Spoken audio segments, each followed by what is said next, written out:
Hello and welcome. I'm Sam Robinson, psychotherapist in Austin, Texas. I'm here today with Frank Corrigan as a part of a series of interviews with expert practitioners of different forms of experiential psychotherapy. In this series, we interview a wide variety of experiential practitioners so as to compare and contrast the thinking and techniques of different experiential methodologies. Frank began his career in psychiatry nearly 50 years ago, later training in EMDR in 1999 and a number of other trauma psychotherapy modalities before going on to develop deep brain reorienting.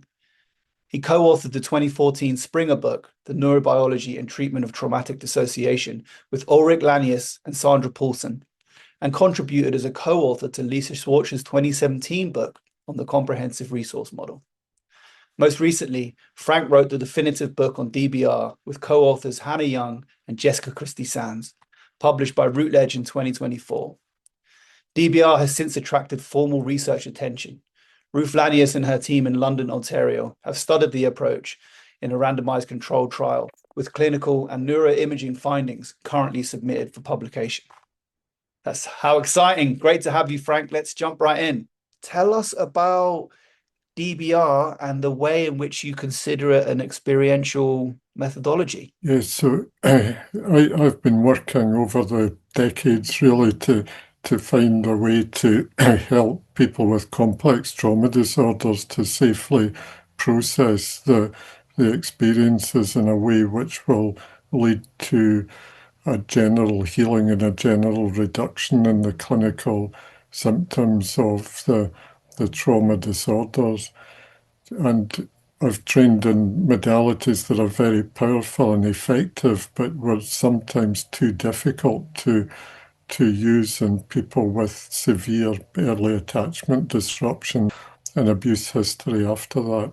So I've come a long way round to deep brain reorienting as a way into both the early attachment wounds and the shock of later abusive experiences as a way to reduce the clinical syndromes of PTSD and complex PTSD and dissociative disorders. Wow. So yeah, hearing that a lot of the other modalities you were trained in didn't quite get you where you wanted to go, or the nature of and complexity of the person's symptoms perhaps were not being resolved. But you said something about complex trauma disorders. So you mean like, early like neglect or abuse situations, or even maybe situations where the client doesn't recall those early years, but knows something was distressing about it. Yeah, and even when there is no recall of the early years, for example, if it's pre-verbal neglect or absence experience, then we still feel that we're able to do something with the clinical sequelae of those early life wounds because we can approach them through present day activating stimuli. So perhaps an experience of rejection or abandonment or aloneness in the present day will take us back at the deep brain level to what appears to be from very early life adversity. We have no way of proving that, of course, but processing it does seem to lead to clinical improvement. And I mean, it feels as though that's what we're dealing with, that we're dealing with these very early life attachment wounds. So a lot of the DBR model is focused on deep brain level shock and pain, and the pain tends to be about aloneness or rejection or abandonment, which we see as often arising in neglect situations in very early life. So typically a client wouldn't necessarily have to come in and be like, oh, I experienced complex attachment trauma. They could just come in and be like, oh, I notice when I'm feeling distance between someone and someone, I'm really activated or whatever. And then you can work with that. Yeah, exactly. And this is a bonus because for many people with really horrific histories, where would you start? You know, there is just so much trauma in their history going right back to birth, perhaps, that it would be very difficult to start in an organized way and work through all the traumatic experiences. So what we do is use a present day activating stimulus like, it might be quite a mild stimulus, like, an email that feels a bit cold, or a text message that's dismissive, or an interaction in a shop that feels a bit rejecting. So we can use something like that to get into the deep brain level shock and pain, which often seem to go back to very early life experiences. Yes. And I'm hearing that it's not necessarily important for anyone to recall the kind of autobiographical nature of the early experience. Although, yes, help me understand that a little bit. So Yeah. yeah, if you could explain that a bit. Yeah, so we're not working as a rule from the autobiographical memories, and the more DBR I've done, the more I've become of the opinion that the autobiographical memory component is not so important as the deeper level brainstem responses. So we might go with a present day sense of rejection, and we're getting into a deep brain level shock and pain and those process. And it may be that the person says, I'm told I was in an incubator after birth for 2 weeks. And so we don't know if they're connected. It's certainly what comes up, but we don't need to know for sure, because processing that early shock and pain experience that feels like it's related to the incubator and the neonatal intensive care unit, the processing of that has a clinical benefit in the present, and that's what we're aiming for. Hmm. Okay, so it's not like EMDR where you're looking to like desensitize the client's experience of a memory. You're really like going into the deep brain and processing the shock experience that occurred during that trauma, even if you don't actually know what the trauma is.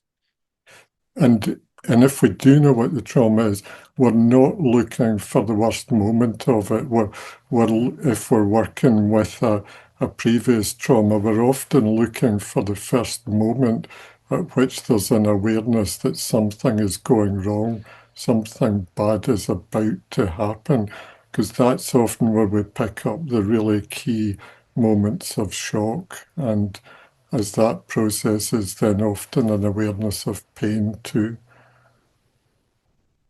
Wow, so it's really the moments preceding trauma experience that you're looking to focus in on if there is a memory of it. And often, I mean, before coming to DBR, I was really focused on the basic affects, the Panksepp basic affects from the midbrain periaqueductal gray and hypothalamus.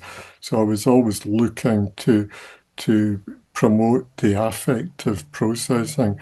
But now what I think is that the preceding shock is what intensifies the affect to the point where it feels perhaps unbearable or overwhelming. So if we can get back to the preceding shock and get that energy depleted, deflated, then it takes a lot of the intensity out of the emotional responses. And often in traumatic experiences, it's the emotional responses that are jumping into our awareness. They're demanding our attention. But actually, if we can get back to the milliseconds before those affective responses, then we can process shock and reduce the intensity of the subsequent emotional experience. Wow. And that seemingly updates the client's experience of that traumatic memory. it seems to be, and there's debate now about the pathway to that updating. It's interesting you use that term because Ruth Lanius and Brianne Carney that have done the imaging analysis for the DBR study in London, Ontario, they're seeing changes in the connectivity of the brainstem with the cerebellum and then of the cerebellum with the cortex. So it's looking as though the the attention that we're giving to the shock sensations and the pain, the emotional pain sensations, may be creating new pathways for the information and then an updating of the cortical information so that there's not just a rapid repetition of responses to salient stimuli. Gosh, that must be so exciting for you to see that the brain is actually shifting after this Mm. treatment. The changes in the connectivity are really quite stunning. So I Wow. can't say too much more about it because it's been submitted for publication and we hope it'll be accepted soon. But yeah, even after just 8 sessions of DBR, the change in the functional connectivity in the brain, especially around these areas, brainstem to cerebellum, cerebellum to cortex, supports the view that what we're doing is leading to an updating of the brain's information systems and allowing a change then in responsiveness to stimuli that were previously traumatic. Wow. That's so cool. Gosh, I've got so many questions. I think one is right now, it sounds like you're intentionally, well, you're deeply processing in the brain. And my question is, how do you know that you're doing that with the client? In other words, when you're in, if you were to describe a session, how are you as the clinician going, okay, now I know that I'm in the deep brain stem or Yeah. space? When we're processing the shock sensations, there tends to be a real focus in on those shock sensations. So we can see that the person is really focused in on the processing of them. And often they'll give feedback on what they're experiencing. Other times the processing is completely silent, which is difficult for therapists who are used to a lot of talking and talking therapy. So it can be difficult. But when we see the processing, we maybe get some indicators that we're into processing, then we're able to just give it the space and time to do what it needs to do. And often we see the release of the shock and we get we hear in the feedback, how things have changed. Okay. Okay. So you can just get a sense, like if the client is in and doing the process, whether they're talking about it or not, you can assess whether it's doing what it's supposed to by the shock kind of reducing. Yeah.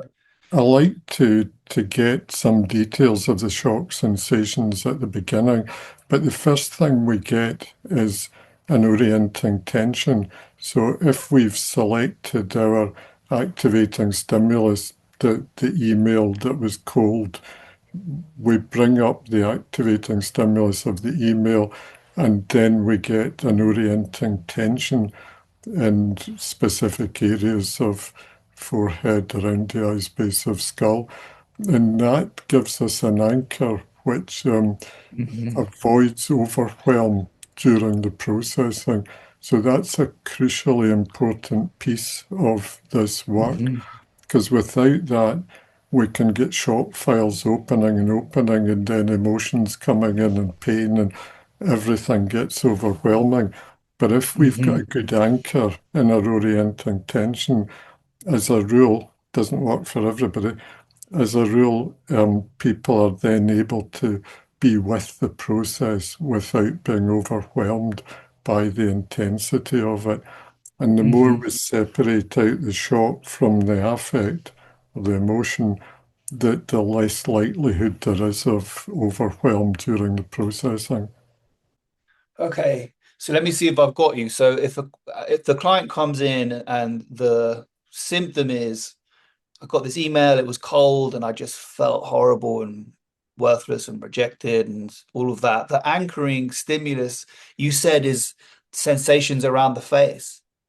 The anchoring tension is in the forehead, around the eyes, or the base of the skull. It's areas in which you might respond when you orient to a new stimulus. You might startle open, the eyes might open wide as you're taking in more information, or the forehead might frown as you're focusing in. The base of the skull was the one that emerged from the initial work in animal models, also curiously done in London, Ontario. And those animal models showed that in monkeys who were trained to covertly attend to something, so they attended to something without turning the head or the eyes, and there was still a tension in the deep muscles at the base of the skull, the top of the neck. So when I started using this in DBR, I was initially focused only on those deep muscles at the base of the skull, but then I found that in humans, the tension was often in the forehead and around the eyes also. So Mhm. we get a tension there in response to the specific activating stimulus, for example, of the email, and then we're ready to get into the process from there. Hmm. So first port of call is having the client imagine the email situation, and as they do, focus on these areas. Like literally pull your attention to these muscles in the back here, maybe forehead, and you do that. That's the anchoring um, piece to this before you start doing the processing. Yeah, we also do something that's called locating the where self. And this is another piece. I'm kind of going backwards here from the shock to the orienting tension in response to the activating stimulus and back to the where self. But the where self has proved to be really crucial for good, safe DBR processing. And it comes from the idea that there's a brain system or systems for knowing where the body is in space and knowing where the body is in relation to what's around. And that is separate from what our responses are to things around. So we try to pick up this awareness of being purely here now, not bringing in breathing or calmness or safety or anything, but just purely awareness, here-ness, now-ness. And we've got a number of ways of focusing in on that. So we've got to what we call the where self level.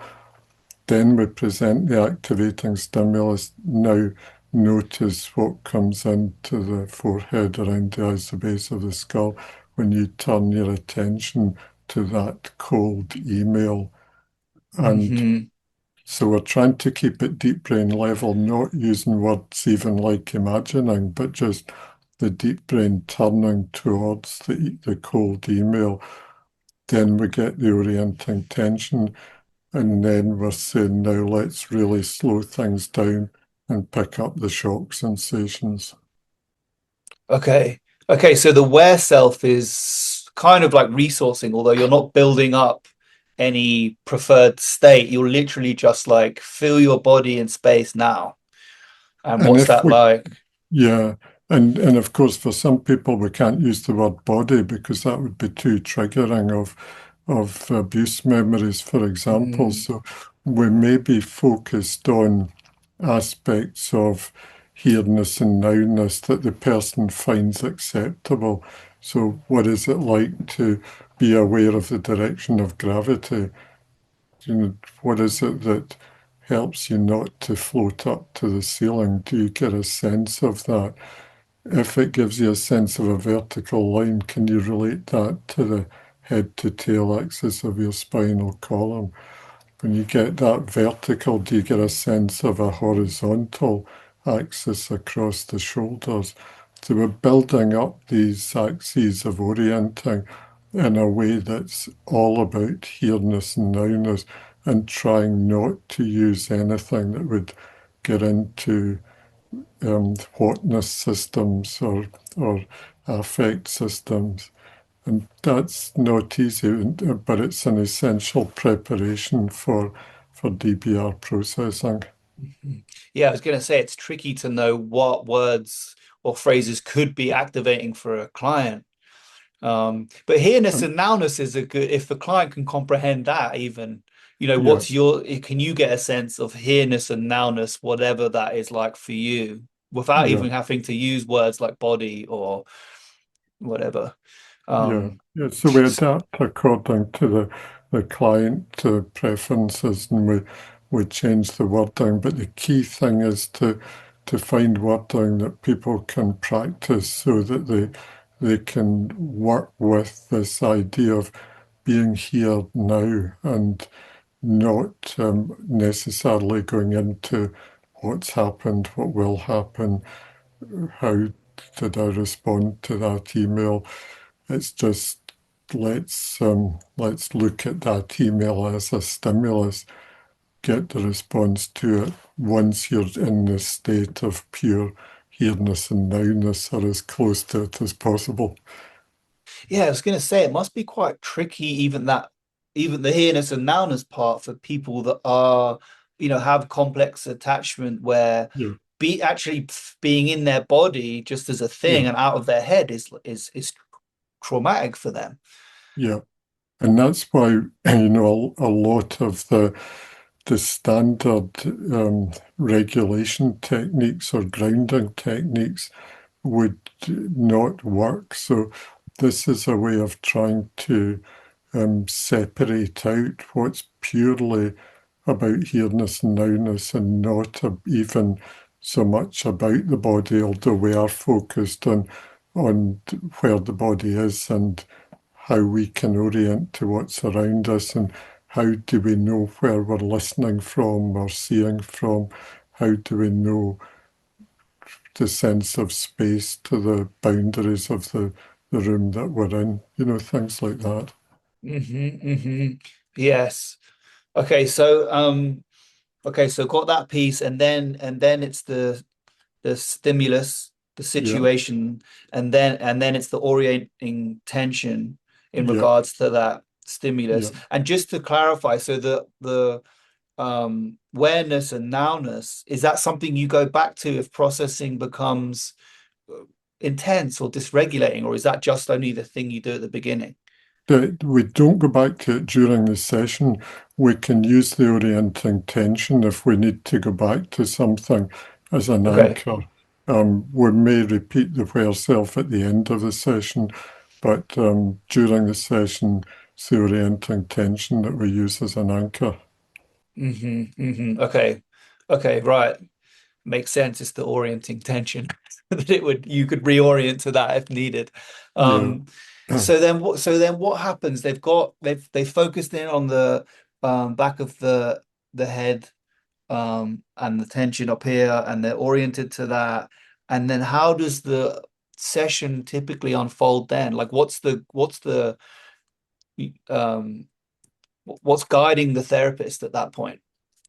So if there's nothing after the orienting tension, let's say it comes in both the forehead and the base of the skull, and then the person gets a sense of fear immediately, we would say we need to back up a bit to what happens between that tension and the emergence of the fear, because we know there's going to be some shock sensations there. So can you back up and just be with those milliseconds just before the fear comes in? And often then we might give a menu too. So just notice if there's any shiver or shudder or you coldness down the spine or electric charge through the heart, or we give a menu to let people know that's the kind of thing we're looking for, and then they'll say, "Oh yeah, um, I've got a cold shiver down the spine. Can you pause in that cold shiver? I know this sounds really difficult to do, but just see if you can slow down those milliseconds of the cold shiver and let's just give that space." So you're immediately then slowing the processing, and then the person can be with the shiver down the spine, and then it might go into a pressure behind the eyes, or um,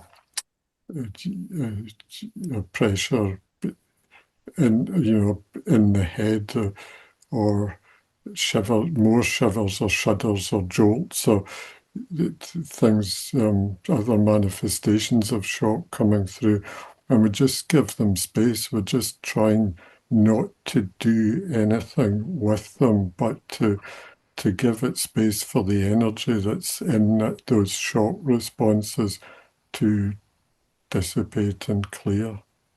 And that's the processing of this whole thing is the whatever is preceding the fear, which the fear is probably maybe connected more to the memory or the Yeah, autobiographical thing, not yeah, the anticipatory space is where you want to head in yeah, this methodology, and the processing is can you just be with the shivers or the jolt, because yeah. that's what's gonna move it through your system essentially. And this is, I think, where we see the evidence of the brain's innate capacity to find a healing pathway. Because I've, for many years had the impression that there was often emotional healing available if we could find the right uh, opening for it, if we could find the right pathway in. And it's individual to every individual's brain. So I don't know how people are going to process shock. I don't know what kind of emotional pain they'll get, although it's often the aloneness pain before the emotional responses.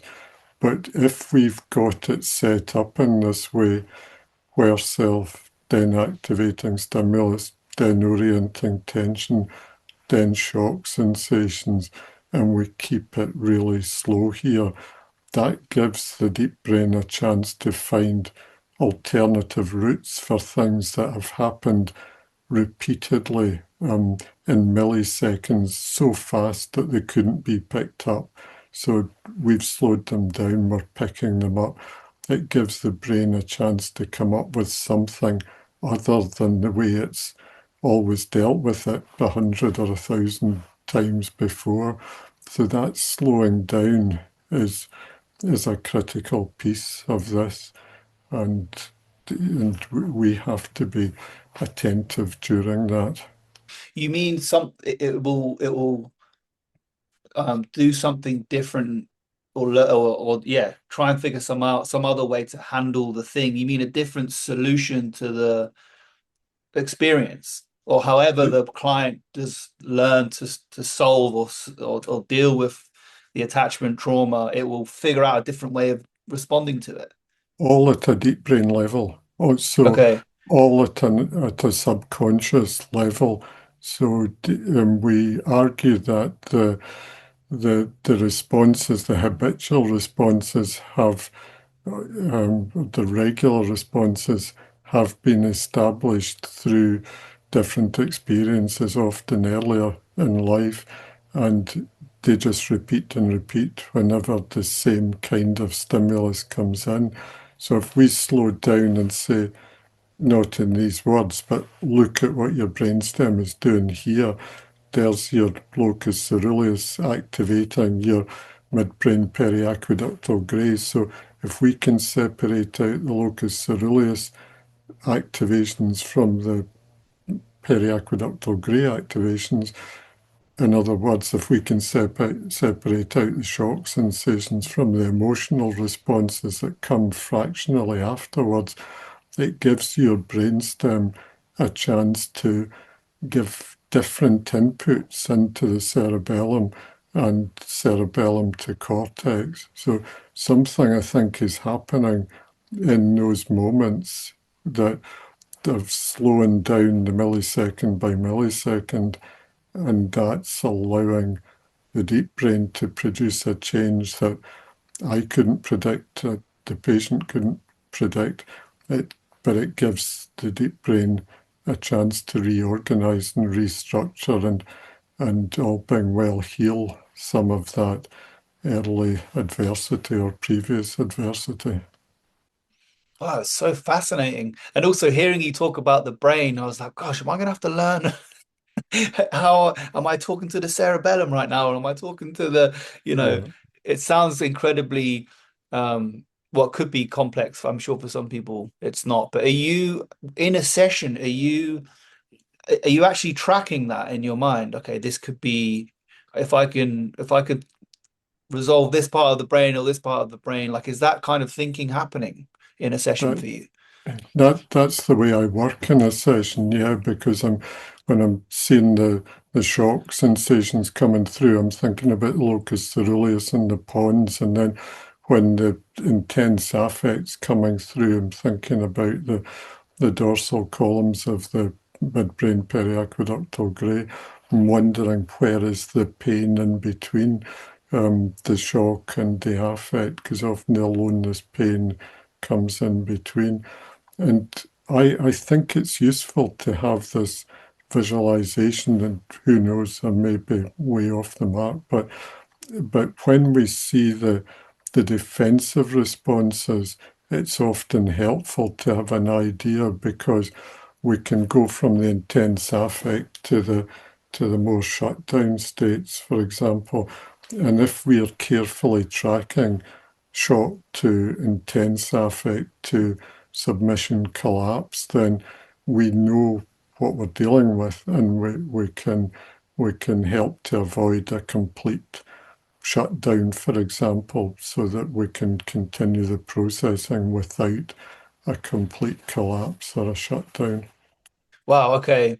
And when you're when you're teaching this, do you teach about all of these areas of the brain Yeah, in yeah, okay. So it's part of the and methodology, really. It's not just oh, that's how Frank considers it. You yeah. teach it that way too. And I do because that's how it developed, really. Because I was always thinking with different modalities, what's happening in the brain here? Is there something we could do here? And so the DBR developed from the thinking about the brainstem anatomy. So I do think to teach that, the crucial pieces of that anatomy when we're teaching DBR. Not everybody shares that enthusiasm, but yeah, I think it's important. Yeah, I think it makes sense. Rather than we're just going to follow the protocol as it's written and see what happens. It's like to have that awareness of specific areas of the brain you're targeting and the relationship between those parts, I think would surely make the therapy more intentional and therefore more successful. I think so. And people that have, taken DBR seriously and learned the model also find that neuroanatomical basis helpful when they're in clinical sessions. And of course, if it doesn't work clinically, it's not important. But a lot of people, I think, a lot of therapists can get a sense of what's happening at the deep brain level, and it helps them to relate to where the client is in the processing. So that helps, I think, the resonance of the client and the therapist at the deep brain level. Yes. Yes. Okay. Um, so if we go back to the client with the cold email, and Yeah, they're focusing on the milliseconds before the fear comes in, that they're holding the shudder, the therapist just holding that and keeping them focused on that. And what are you looking for in terms of when you know it's time? I mean, obviously time of the session is probably one yeah. time you would stop things, but like, what are you looking for in terms of knowing or getting cues that the shock trauma has been processed? Yeah, you there is often, a very slight change in the shoulders and head as the shock is processing. But mostly I would be going on the report. So somebody says, oh, that shiver down the spine has cleared, the pressure in my head is less, but I've got a pain in my heart area. And so I'd be thinking, wonder if this is some emotional pain that's coming in now that the shock energy is reducing, because shock has got an analgesic effect, and as it reduces, then we become more aware of the underlying emotional pain of aloneness or abandonment or rejection. And if we can pick that up, then it also helps to be turning towards that before the emotional responses to that pain come in. So we've got this slowed down optimally. Doesn't happen in everyone. We've got this slowed down so as the shock dissipates, we can be more aware of the aloneness pain, even if it's very diffuse, as it often is when it appears to come from early life. So it's hard to pin down, but there's just that sense of it deep inside. And then the emotional responses, the fear or rage or grief or shame come in after that. And when that comes up, that's a sign that the shock has been kind of processed, and the kind of authentic emotional experience is now showing up. And are you guiding them just to be with the emotion of it now? Yeah, yeah, and it's interesting you use the word authentic because sometimes people say that when the shock energy is cleared, there's a purity about the emotional responses that they feel they're much cleaner in some way, that they can be with them as natural Hmm. responses to whatever happened. So um, yeah, so often people will process shock and affect together, but if we have separated them out, that shiver down the spine is the shock. That tightness that you're now getting in your throat is probably coming from the sadness. So let's just give those space to process both the shock and the emotion that's coming in. So we're trying to keep the flow rather than to intervene with do this, do that, stay with this, stay with that. We're trying to identify what's happening and keep the flow, and perhaps, yeah, if that sadness feels too much, you may go back to orienting tension, or you may want to go back to clear some more of those shock sensations, but otherwise we'll just let it flow. And Hmm. that way, I think, gives the greatest healing potential because it's doing what the client's brain needs rather than what the therapist thinks the client's brain needs. Right. Yeah. Yeah. And I'm sure that that in itself is healing for a client to know that they can trust their system to do what comes next. Um, and I was going to ask, what if a client is, they're sitting with the shiver and that kind of starts to soften and the sadness comes up, and then they go into story about, oh yeah, mom and dad did this, Yeah. and I'm so, what does the therapist kind of nudge that, or do you guide just can you just be with the sadness without the story, or how does that go? A lot of times people can process at the deeper level while reporting from what we call the upper level. So they can say, oh, I can feel that aloneness pain. It's reminded me of times when I was 5 or 7 or 9 and yeah, I was in hospital. I'm just remembering I was in hospital when I was 10. Uh, so that kind of reporting is fine. If they start to go into meaning making or parts work or a complex account of the interaction of different events, then it would be encouraging to come back to the deeper level. So, do you still have a residue of that shiver in the spine? Do you still have some of that pressure behind the eyes? Have you still got the orienting tension at the base of the skull? It's just trying to come back down to the deeper level to let the processing continue to flow. So you would be trying to assess if they're processing lower level whilst in upper level at the same time, or if they've just gone back into upper level, essentially. Yeah, yeah.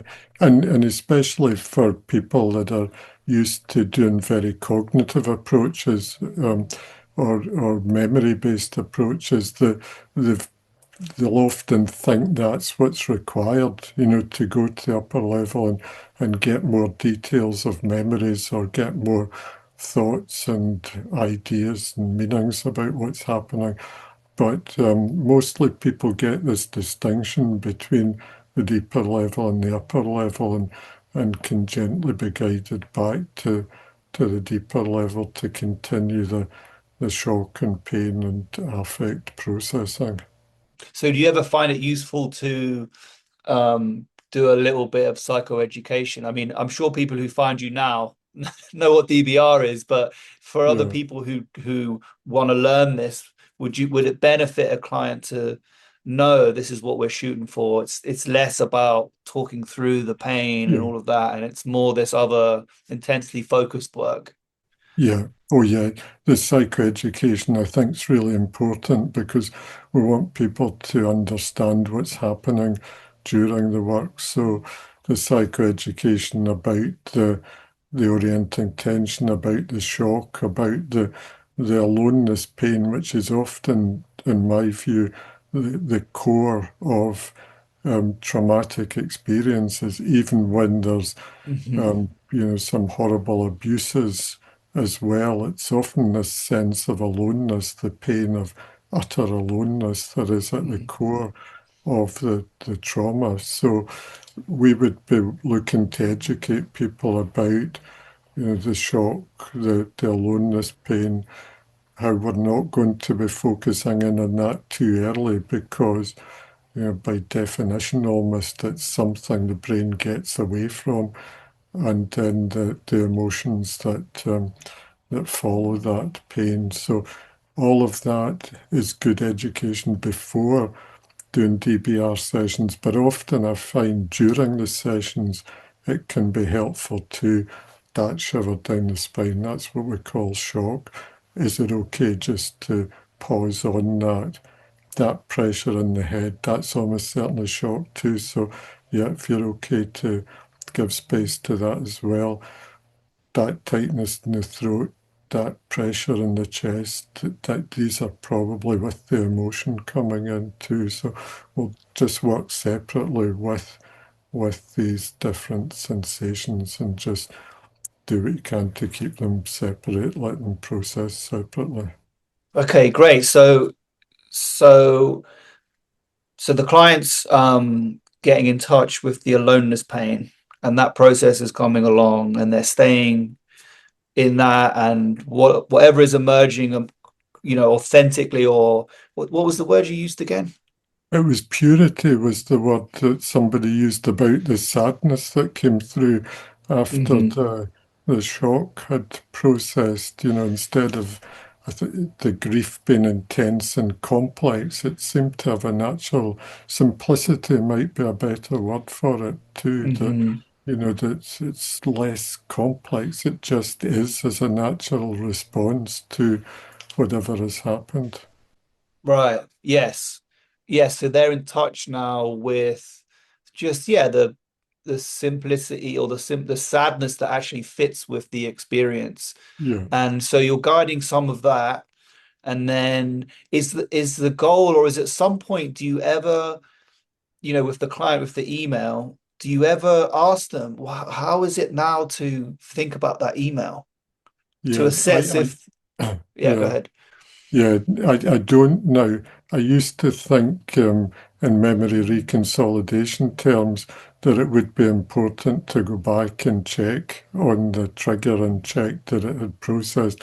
I, I no longer do that, and I discourage people from doing it because if we've used the cold email and it's gone back to an experience in being an inpatient in hospital at 3 years old, or it's gone back to an early family situation that's been um, long term, or situations in early school that have been rejecting. If it's gone back to those, then going to the stimulus that we've used to get into that deep process feels misattuned and even cruel to me. So Mm, I think it's best just to let it process in whatever way it needs to. And at the end, instead of asking for how you feel in relation to that cold email, we just say something more general like, after this work, is there a change in how you see yourself? And hmm that leaves it open. And often it's quite unexpected. I feel that I've got more space, or I feel more here. I feel more in my body. I feel more grounded. So we get shifts in perspective like those coming through. hmm Yes, that makes sense because you're really the target of change is the shock trauma, not the email. Yeah, That's just the portal into the orienting tension and all of that good stuff. Um, exactly. so if a client does that and they report the openness and you do a few sessions and they feel good and they come back and they're like, but I got another email and the same thing happened. Yeah, What guides you then? Are you yeah. like there's more shock to this or there's more Probably, yeah, because I never like to go back to the same activating stimulus. So even if it's back to the same episode, I would be looking for a different point of entry in that same episode. So if it was another email that was cold, I would assume that there was a different shock and pain response to that. So we could use that again as a way into to processing.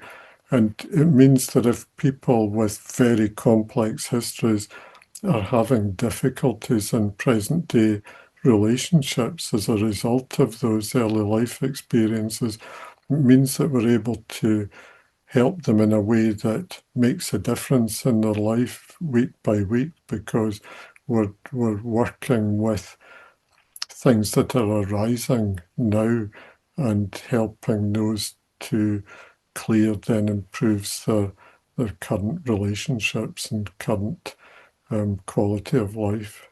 is there any you, I mean, I know a lot of most of it is about your sense is that these experiences people are having in current day are shock related issues. And is there any clients that this wouldn't be a good methodology for? Yeah, and we always use the ability to locate where self as a screening. So if people can't do where self, then they shouldn't be doing DBR processing.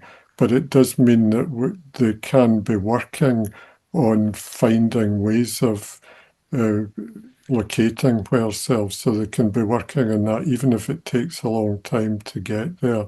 And then they're able to get into processing from there. And I'm sure there are diagnostic groups that we would not choose to work with, but um, yeah, because people often ask about specific brain injuries or specific Mm, syndromes, and we just don't have the information on that.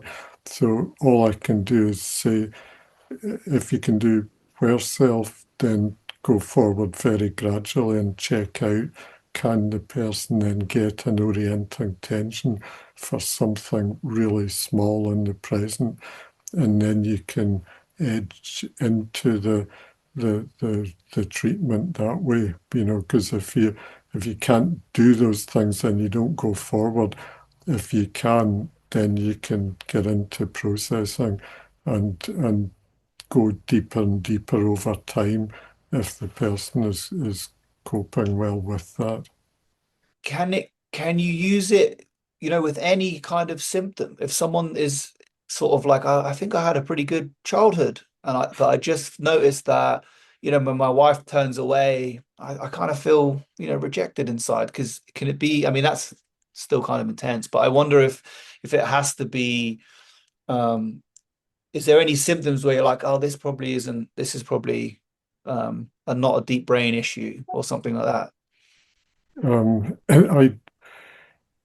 I think that often there are experiences in early life, even if somebody has had generally a good childhood, there may be experiences like at school, for example, or with other children at school that have left a mark. So if there's something like a response to the wife turning away, we would use that as a way in without really requiring a history of something bad having happened. We would just use it as a way in and go with Mhm. whatever comes up.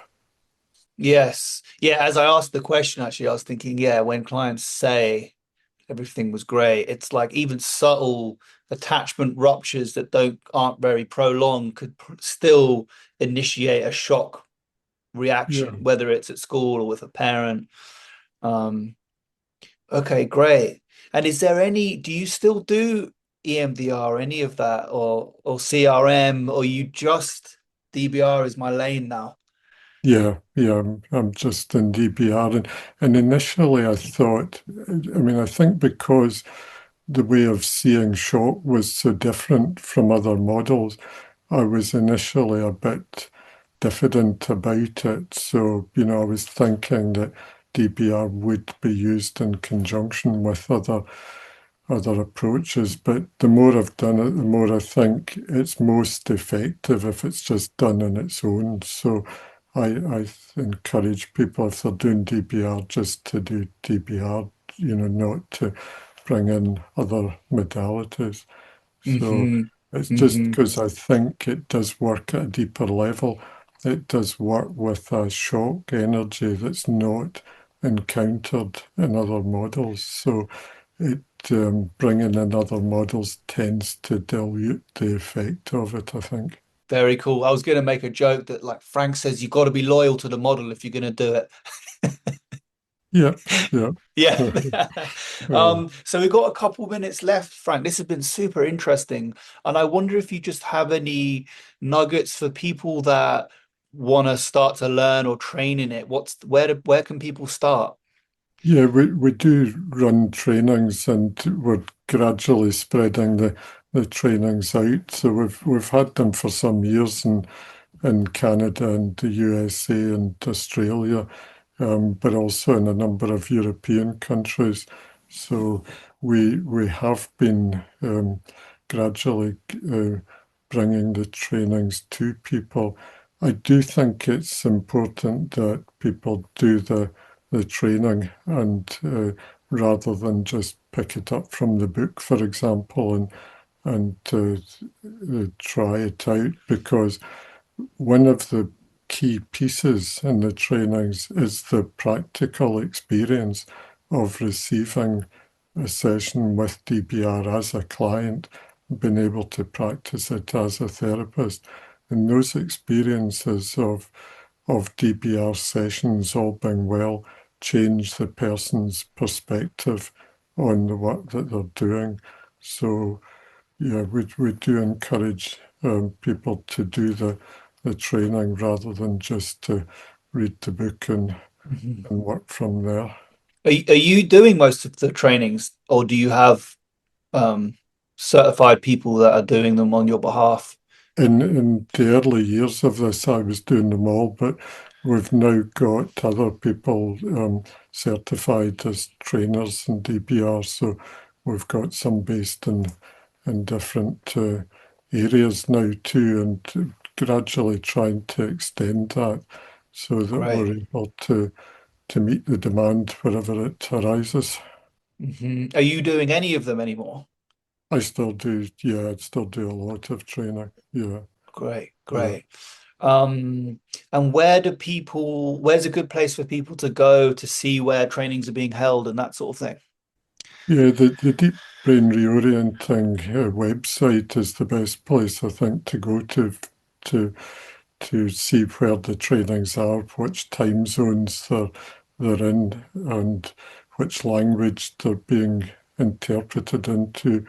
So we've had trainings, for example, in South America, some for Portuguese, some for Spanish-speaking South American countries, and um, so as well as European countries. So all of that information should be on the website. And if people find that there isn't something that meets the requirements, then they should write to us because we'll do what we can to help out. Great. That's such a wonderful offering. And we'll include the website and all of that in the description for this interview too, so people can check that out. And also any upcoming texts or writings. I know that um you that exciting publication could come out. Any idea when that could happen? It, yeah, I mean, we're hoping for word on it any day now, but I don't know how long it'll take from there. It could take, a few months even before Mhm. it actually appears in print. Wow. Well, that's going to be an exciting moment. I look Yeah, forward to that. yeah. Yeah. So any final nuggets of wisdom, Frank, about DBR or things that would be helpful for people to know? Yeah, I mean, what I always hope for is that it gives people hope that even if other approaches haven't worked for them, that it's still possible that they'll get benefits from this approach. And although the study was of 8 sessions and shows good results and it shows good brain imaging changes, but for many people it takes much longer than that. I think the key thing is though that if we're able to see good processing within a session, then there's hope that change can occur so that we just keep working away at it. And over time, the change gets more established.